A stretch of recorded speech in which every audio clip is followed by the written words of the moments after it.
नमस्कार मित्रांनो, तुम्ही कधी देवसाराचा अनुभव घेतला आहे का? नसेल तर या कथेमध्ये तुम्ही तो देवसाराचा अनुभव नक्की घ्याल. चला तर मग सुरू करूया या कथेला. त्यापूर्वी चॅनेलला सबस्क्राईब केलं नसेल तर चॅनेलला सबस्क्राईब करा. मे महिन्याची सुट्टी म्हणजे मजाच असते.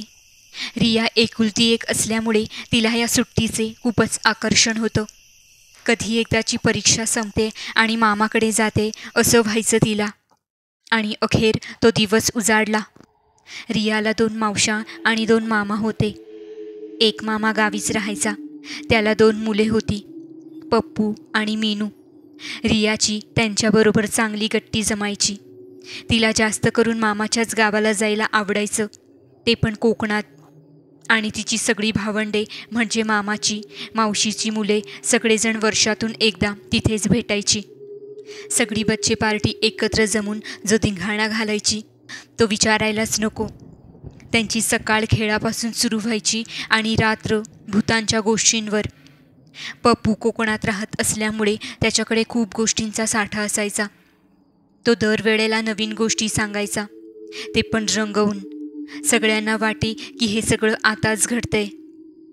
असाच एकदा तो देवचाराची गोष्ट सांगत होता. सगळे खूप मग्न झालेले ती गोष्ट ऐकण्यात.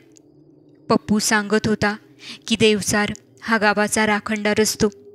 तो मध्यरात्री गावाला फेरा मारतो, चुकलेल्यांना वाट दाखवतो.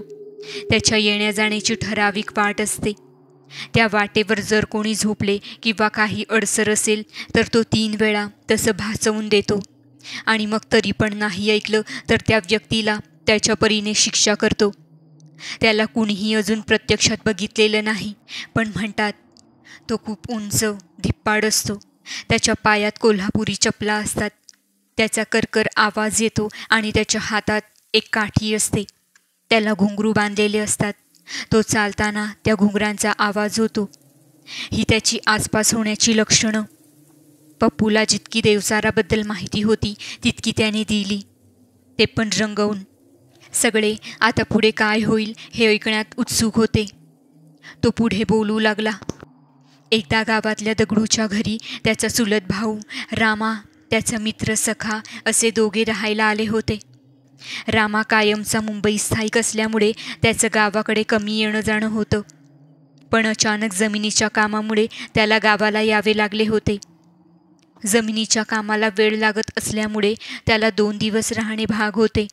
दगडू खूपच खुश होता. जेवण उरकून तिघेही गप्पा मारत बसले. दगडूच्या खड्यातूनच देवचाराची जाण्याची वाट होती, म्हणून शक्यतो रात्रीचे कोणीही खड्यात झोपत नसे. अगदीच तशी गरज पडलीच तर तुळशीसमोरची जागा सोडून कोणी पण झोपत असे. त्या रात्री खूप उकाडा असल्यामुळे रामा आणि सख्याने खड्यातच झोपायचे ठरवले.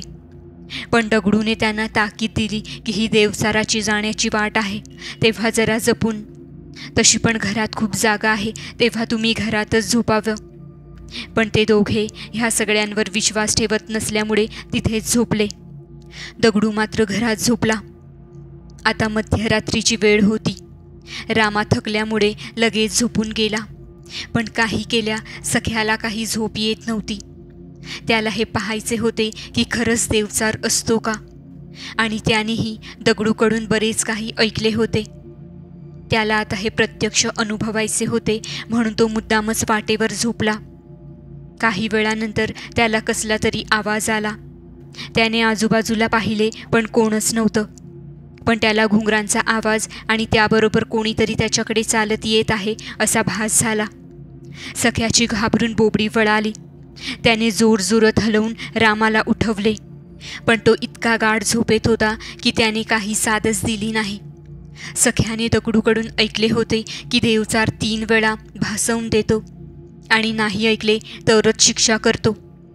उगाच विषाची परीक्षा नको म्हणून सखा स्वतःच वाटेवरून बाजूला झाला. आणि थोड्याच वेळात त्याला असे वाटले कोणीतरी त्याच्या बाजूने गेले. अगदी जवळून त्याला तो चप्पलचा आणि काठीच्या घुंगरांचा आवाज स्पष्ट ऐकू आला. पण अंधार गुडू बसल्यामुळे काहीच दिसले नाही आणि तो आवाज हळूहळू विरळ होत गेला. सखा चुपचाप झोपून गेला आणि पुन्हा कधीच देवचाराच्या वाटेवर झोपला नाही. ही गोष्ट ऐकताना सगळं घरातलं वातावरण भीतिमय झालेलं. सगळी मुलं मन लावून गोष्ट ऐकत होती. पण अचानक गाडीच्या सायरनचा आवाज झाला. सगळी मुलं एकदम दचकली, एकमेकांना बिलगली.